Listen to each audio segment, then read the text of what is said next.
welcome to today's Courage Talk on takethecourage.com. My name is Duru Masumi, and my vision is to bring more courage into the world of work, simply because courage is key to progress and moving forward. In today's talk, I've got a leader, a courageous leader, somebody who has kept moving forward in her life and career, and her vision is to support people so they can collaborate and they can prosper their ideas to make the world to a better world. I'm talking today to Yosra Ismail Tekaya, who she is and what she does. We're gonna get to know from herself in a short while. Yosra, very welcome to the talk today, and thanks for joining me. You're welcome, Dory. It's my pleasure. Thank you. So, Yosra, today is a good day to talk about courage. Don't you think so? Sure. Is our driver, daily driver, as women mainly. So, before we talk about courage and your views on courage, who are you and which is your story, Yosra, so that we get to know you a little, a little more. Oh, my story started in North Africa, in Tunisia. I was born there, and then I traveled very, very, very quickly to Germany with my parents. I am a kind of child which started to lead very early because my parents had this story which in Tunisia and Germany, my father has to face some human rights issues in Tunisia. So I started very early to lead or to take the lead on my life, would say, and to fight as a child and as a woman. And I have three children. I'm 53 years old. They are now 20, 18, and 17. We had the chance to live in Spain and in Switzerland. I spent a couple of years, more than a couple of years, in the airline industry, and now I'm more in the people industry. And my ultimate goal is to move into the global impact, so non-profit, and to be a bit more impactful and engage in the 17th global goals of the planet. Okay, wow, that's inspiring. Maybe you want to talk about that a little later, a bit more to us. But do you want to share with us in which ways did you have to take the lead and be courageous in your childhood? Sure.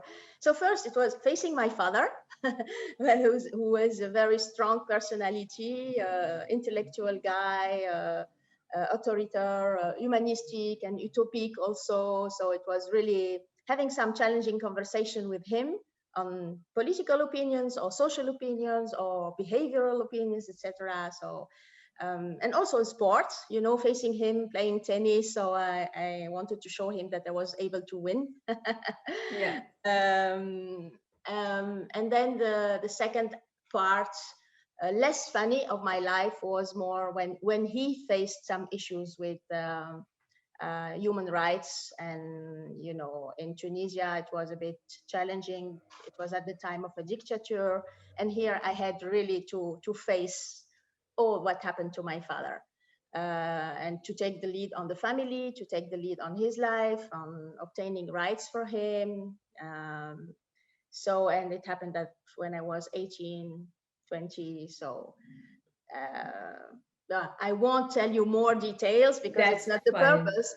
Yeah. But let's say that when you are 18, teenager, facing human rights, having your father in prison, this was obliging me to take courage and to take the lead on the situation and how to get him out from there, and also myself, my brother, my sister, my mother, etc. Yeah, certainly. Yeah. So you had to mobilize your courage, maybe, just because you had to. exactly. Do you remember if, how did that work for you? How could you mobilize your courage? I mean, with the age of, what did you say, 18? 18. And maybe you didn't have past experiences specifically, No. on the, no. So how did it work for you? I think that it's very much linked to your mindset. Mm-hmm. If you are more a pessimistic person or an optimistic one, I am more optimistic. Let's say so I and I learned very early in my life that somehow you make the decision on what you want to do, how you want to contribute, or you are in your influence zone or in your preoccupation zone. Yeah. So if you decide to act where you can influence, then you just put your courage there, and you believe that somehow there is a rule, there is a way or road to see the light somewhere. So it's a combination of optimism, and also maybe an action, feeling that you need to be actor of your life and Yeah. not just receiving. So many things are not under our control. So this is the preoccupation area. I cannot change anything, but there are some areas where I can take some step. And Mm-hmm. this came just in a very spontaneous way. And okay, what can I do now? Yeah. And mhm. I mean, hats off to you. That was probably very challenging to see the light, kind of, and have this confidence, Mm. or cultivate this confidence to do that. I'm not sure that is confidence. Maybe it's a bit of also unconscious Mm-hmm. somehow, unconsciousness, or care.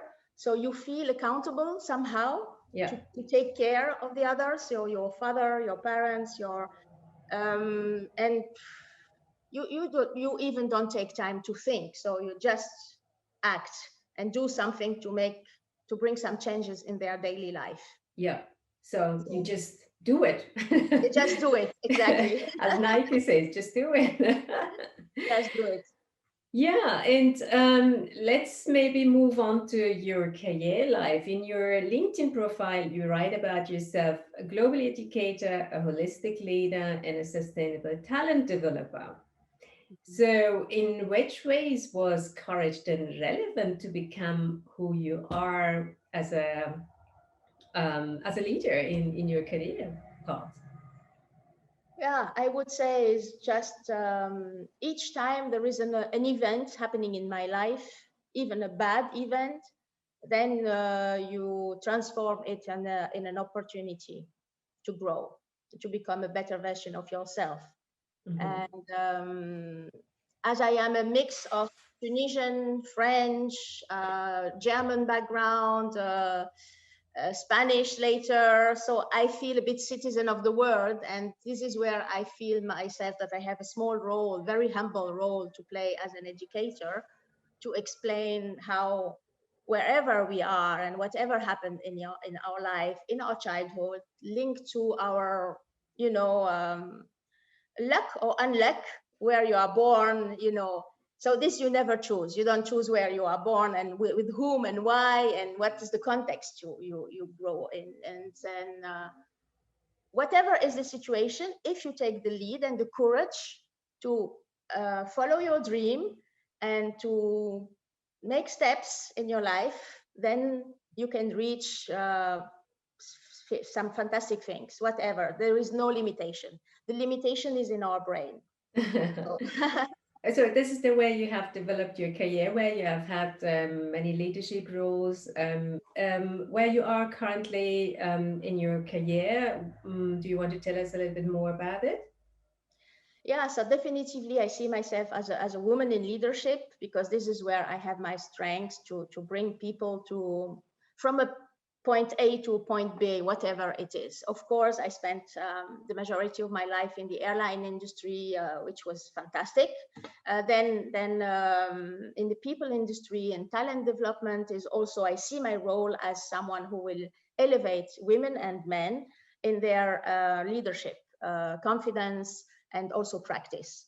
How they can bring more femininity. Also, so femininity is also for me a synonym of courage into their daily practice. And being a leader is a decision. Being a leader is also a courageous decision, because you have to take the lead on a situation. You have to take accountability on a situation, depending on what kind of responsibility you have. And I see myself as a driver there. So my goal is now to work a bit more in the non-profit. Why? Because you're having my business background, I can also bring some structure, not only in terms of leadership, but also in terms of organization, into this non-profit world, which I believe is the future also of our planet business model, the link between the private and the public sectors. It's a kind of ecosystem in between, and it's acting for the good. And this is, I believe that each woman starting up to 50 is looking for bringing more mindfulness to her daily action, not only part. Of course, I always had a huge benevolent or humanitarian activity beside my job. And now I would like to extend it, to spend much more time into this activity. And it goes through leadership, because you take the lead on situation, you promote the ideas you have, whatever they are. So for the moment, I am building a kind of diverse portfolio where I have my benevolent activities. I'm board member of the French Tech, and I'm board member of the Maghreb Economic Forum. So these are think tanks where I can contribute after works, my free time. And then I need also to live. So I for that I have some mandates where it's not only business driven, it's also meaningful driven. So and my next step will be to help foundation to also bring some structure into the organization with the team, and bring the organization to the next step in terms of funding, in terms of independency, etc. Let's link courage back to where you are. And when you call yourself a holistic leader, is courage relevant to being a holistic leader? First of all, what do you understand in a holistic leader, and how is courage relevant to it? Holistic is like in health, so you need to take into consideration the four elements. So it's your mind, what you think, what you learned, what the theory, also your emotions, your body, and externally also your spirit. Then it depends what your belief is, but your soul, or the meaning of your life, why you are on earth. In fact, what is the meaning of your 70s, 80, 90, or 100 years transition into the life that we know. So, and if you have this approach, then it brings more meaningfulness to your contribution, to your daily driver on, okay, I stand up this morning, I have the courage to act. Why? Because it's an holistic approach where you are aligned on all these pillars. So your soul is aligned with your spirit, with your emotions, your body, and you act accordingly to those values and to this. This is how I see it. Does it answer to your question? Yeah, thank you. And how do you see the impact of this being a holistic approach on people you lead, and on the performance, and basically on the success of the organizations?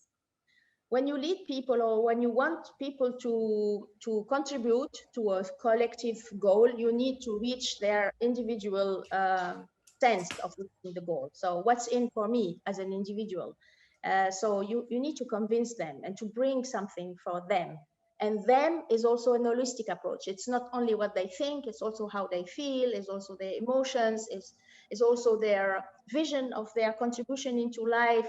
So when you approach your team, your people in a very empathic way, to understand a bit what is really motivating and driving this person, then you build a sense, you find the why for the person to engage the person into your goal, your collective goal. Mm-hmm. And each individual is unique. So you need Exactly. really to have a very individualized approach. And for that, you need just to love people, to, to accept them, to tolerate them, to understand diversity. And as a leader, I would say the courage is to be able to embrace all this diversity and also find a why for each one of the single contributor. Mm-hmm. When Yeah. we find that, then you create a kind of cohort moving together towards the same goal. Yeah. Yeah, it takes us basically it takes us back to this why and motivation and the belief, and to have the courage as a leader to understand that and to accept people the way they are, and of course to to give your courage further to them, so that they are encouraged to achieve what they want to achieve. Exactly. Yeah. Yeah. And as a leader, you can create this kind of light, in young people and even in older people, depending in which step of their career they are. And by having this conversation, this very intense, empathic, having the courage to touch not only the appearance of the person as a worker, but also the human being, all the holistic emotions that are driving the person, then you reach the point of motivation, Yeah. which will definitively open the potential of this person and increase massively the impact, the individual impact, in favor of the corporate or the organization or the family or whatever is the group.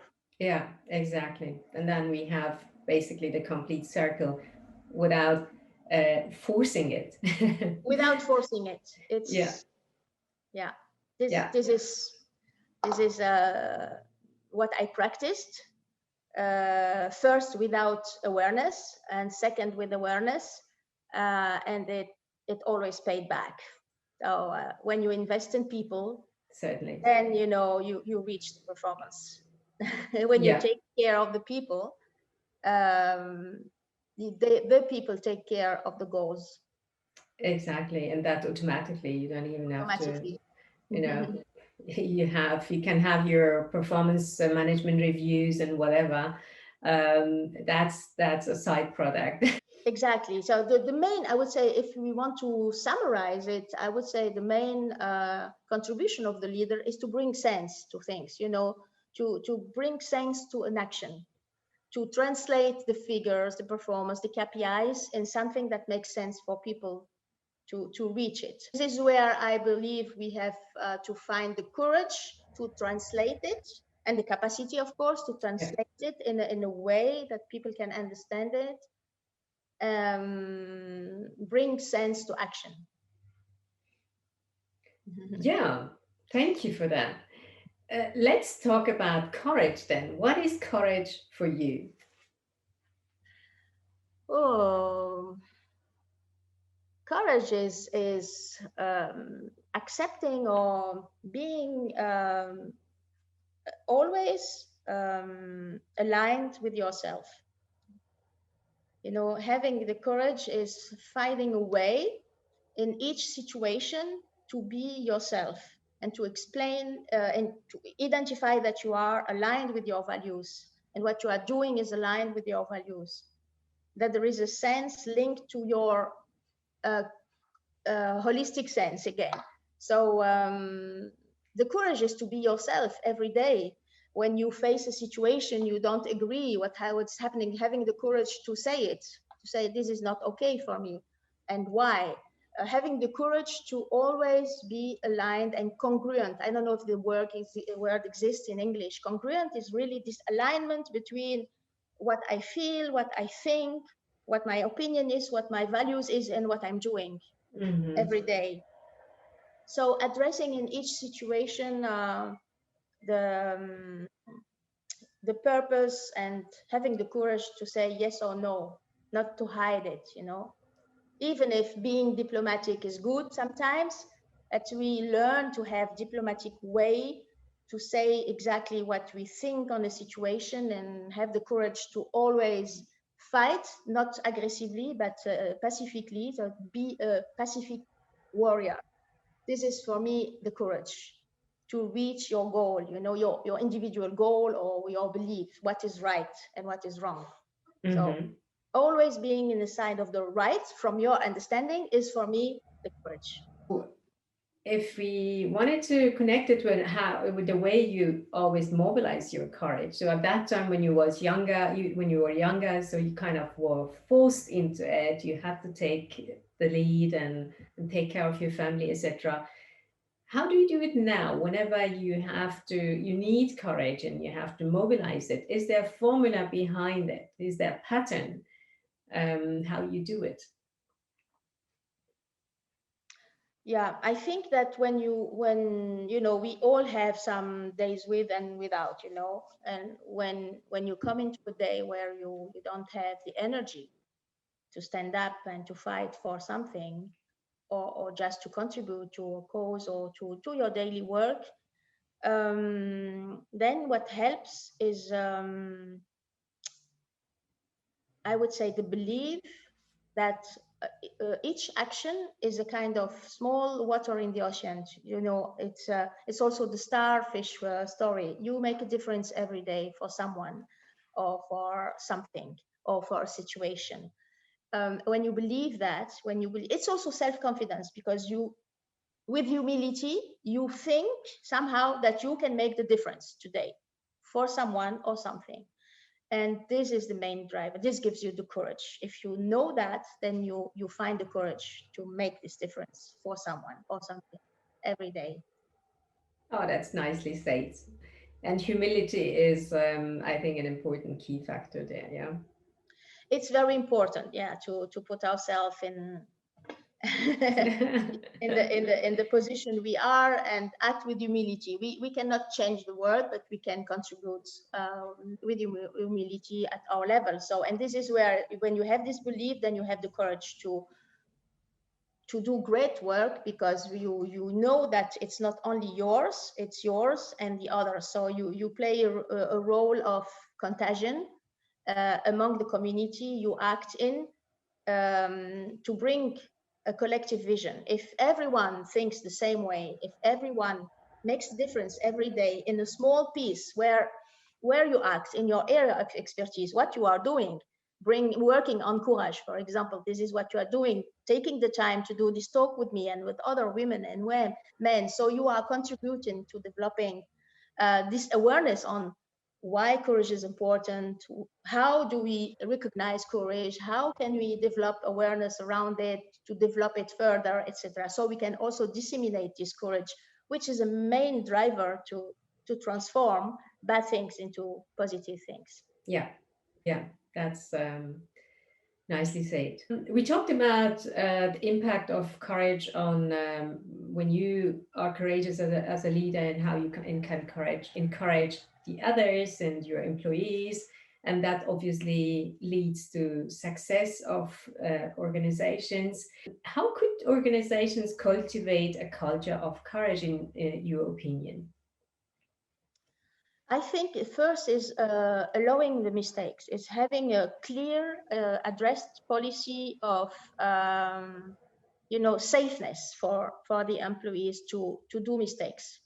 Without mistakes, we cannot grow, we cannot learn. I'm a believer that the more you do mistakes, the better you are, and the more employees do mistakes, the more this is an illustration that they are working a lot. So implementing and disseminating an environment of safety, I would say, where you can do mistake, you are supported, we can speak about it, and we can correct the mistakes. This is very important. And then also implement an environment where the employees who are able to challenge the strategy, challenge the decisions, challenge the whatever the processes, those are recognized and valorized in the organization. So basically, certainly Allowing failure and allowing being challenged. and creating the kind of environments where you can be challenged. Exactly. Mm-hmm. The more we are challenged by our co-workers, the better we become as leaders. Yeah. And you need to create this sense of feeling okay to challenge the boss.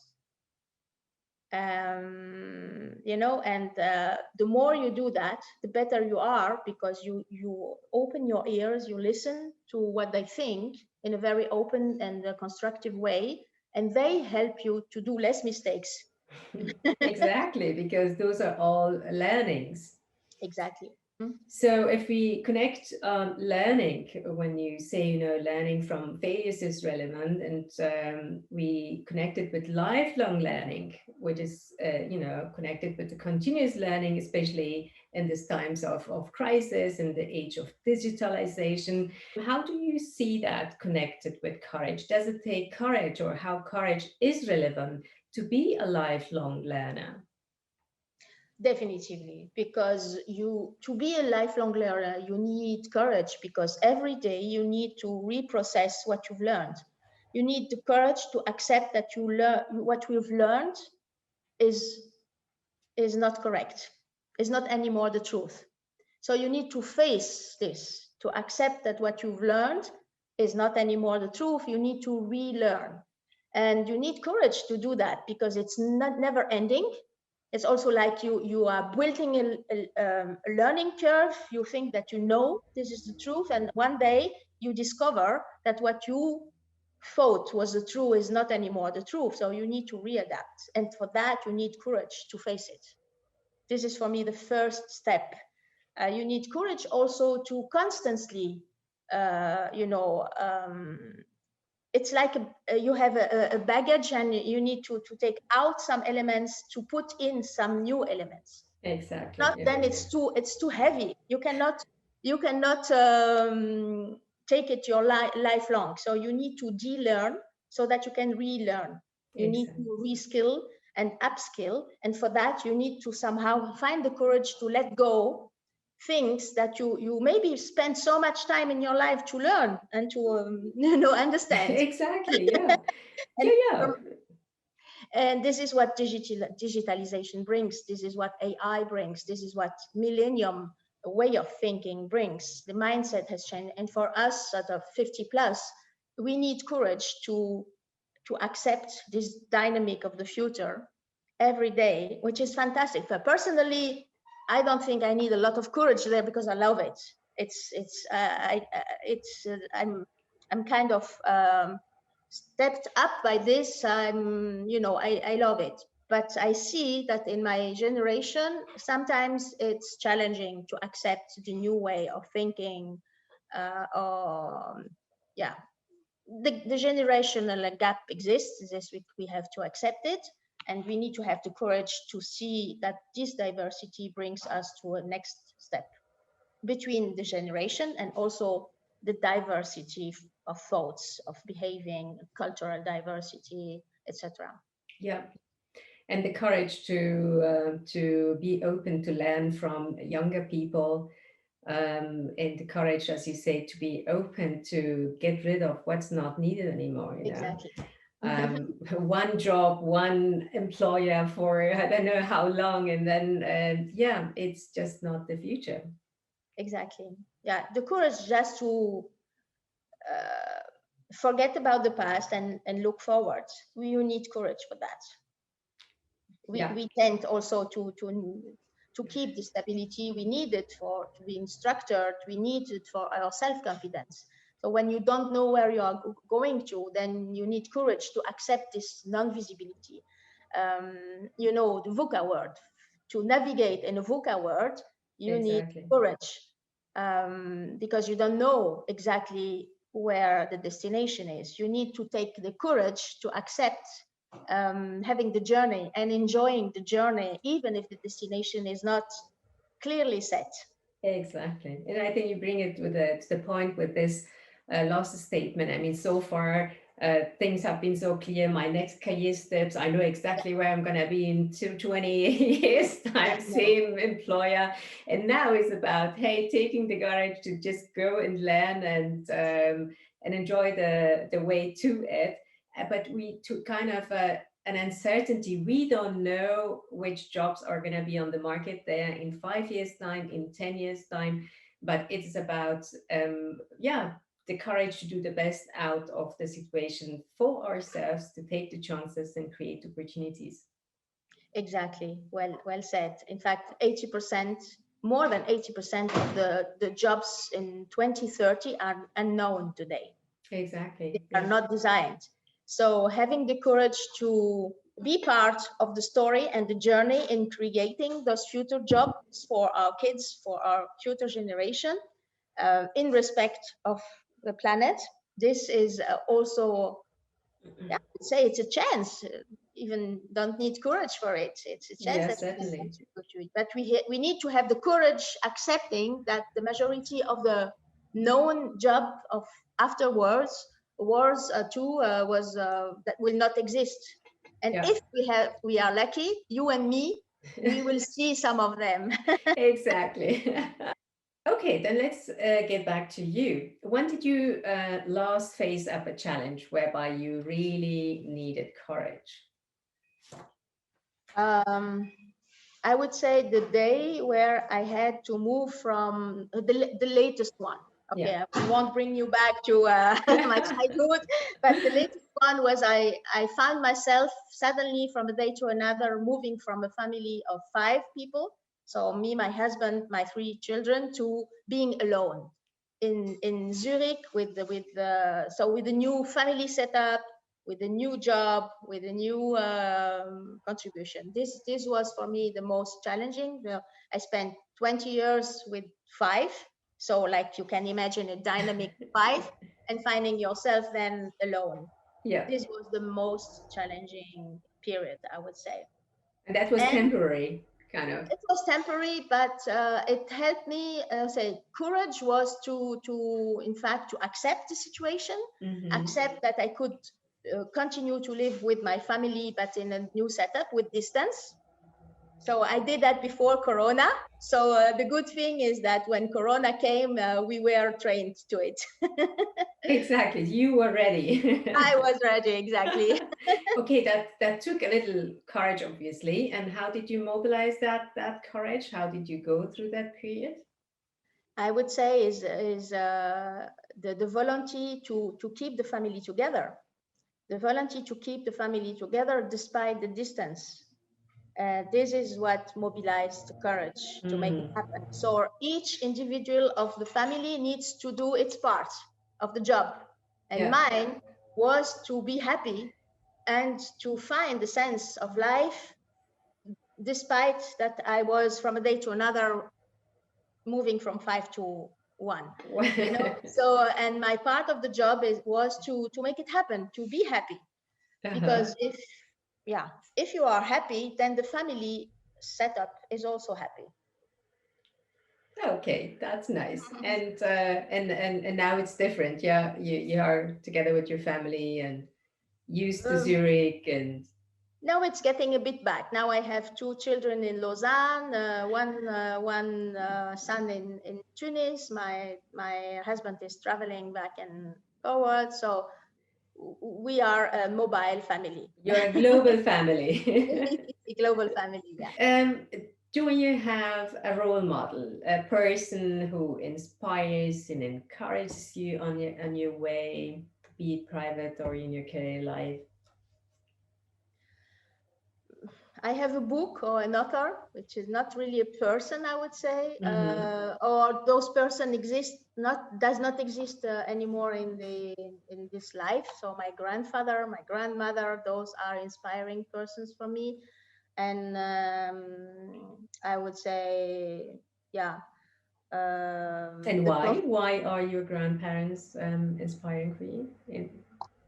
it's a system of popular dictons or popular beliefs. They structure my values, my beliefs, I would say, definitively in their oral transmission, what they were saying, how they were acting, and this is something that impacted me in my childhood, and Mm-hmm. somehow maybe this volunteer to be a bit similar to them in the values, at least. This was my foundation, I would say. This was my Okay. foundation. So I keep them as my role model because it brings me back to the foundation and to the values. Mm-hmm. Simple things. And then some books like Do you yeah, have a some specific book? Do you have a specific book or the best one? Which is the best? the one I have, like the Bible, is the Prophet of Khalil Gibran. Mm. Very easy and accessible one that yeah, helps me a bit reframe the picture when I need it. Okay. Yeah, we all need those inspirations, be it our books or people around us and virtual leaders that. Yeah, Okay, thanks for sharing that. you're welcome. So you, at the beginning, you mentioned what your future vision is, going towards a bit more, as I understood, towards the impact topic. Do you want to tell us a little more about that? And in which aspects of it would you need courage to realize what you want to achieve in your future career?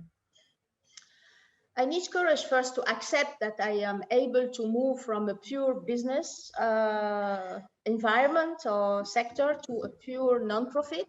Mm-hmm. So competing with people who maybe spent all their life long there. So I need to relearn the specificity of this environment. I need also courage because it will need to move from a very speed environment, very accelerated business-driven environment to a more long-term, more political, governmental rhythm. Sustainable. Sustainable and very, very slow compared to Mm-hmm. what I'm used to. So here I need the courage also to reprocess, to accept this new rhythm Yeah. of achieving things, of, I'm a very much can-do person, and so I need things to happen in a fast way, in a quick Mm-hmm. way. So accepting that my impact is having a return on invest on a very long term, much more longer term than I used to see the result or the impact of my action or the action of my team. So this is where I need to build this courage, and also accepting that even at 50 plus, I am able to restart from scratch. Yes, and building something for the coming 15, 20 years with a small impact on society. Small, big impact, let's say it. Let's be courageous and don't make our impact small. Then I wish you all the best already now for Thank that you. way. Do you have any advice, inspiration, or thoughts for people listening to our talk, be connected to courage or generally? Yeah, I would say stand up every day, take the courage to follow your dream. I think a good closure to our talk today, to follow your dreams, even if it seems to be a little challenging at the beginning, even if a lot of people say, you know what, dreams are not possible, or realizing dreams are not possible. I hear a lot of people saying that. Even if it's one little part of the dream, even if we can achieve with a little courage or some courage parts of that dream, it's already a lot worth. So a lot of people make their work black and white, and nothing in between. And I think with some flexibility and courage, we can we can make things really happen, even if it's not the entire picture at the beginning, even if it's just step by step. Step by step, of course. This is also a nice strategy to follow the dream. Yeah. Thank you so You're much welcome. for the talk, Yosra. We are going to be in touch anyway. For those people who are inspired by your experiences and your thoughts, how could they be in touch with you? How could they contact you?